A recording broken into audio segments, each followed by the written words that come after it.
Using a phone doesn't make exams easier. It makes them harder without proper technique. You're multitasking under pressure. You're anxious about getting caught, breaking focus every few seconds. So you need some reliable method to cheat on proctored exam with phone. So instead of thinking, can I use my phone and get away with it? Ask the smarter question, which one is the best software these days to bypass proctored exam using phone? Don't worry, I will tell you the best application and methods to cheat an online proctored exam using phone. First, you need to know how to place your phone during cheating on proctored exam. I will try to be as clear as I can. So first thing that you're going to need is, of course, your phone, but its case must be the same color of laptop.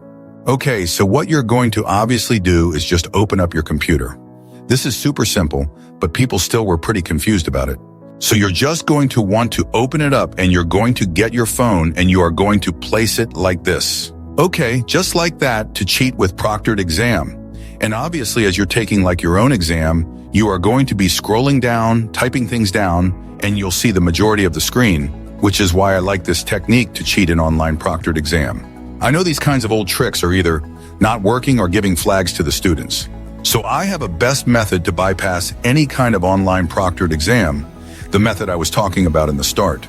In this secret method, I will control laptop remotely bypassing online proctored exam with the help of my secret software. After this setup is done, apparently student will be sitting in front of the laptop, but my team expert will be the one choosing correct answers for students. Don't miss the opportunity and fill our form given in the description and register yourself for our limited slots. Cheating in proctored exam with Exam Archer. Even you can pay our fee after exam. Alrighty guys, so that's pretty much all I wanted to share. If you guys found this video helpful, please make sure to like it. Also subscribe if you have not yet. That would be super helpful. I'll see you next time, right? Bye guys.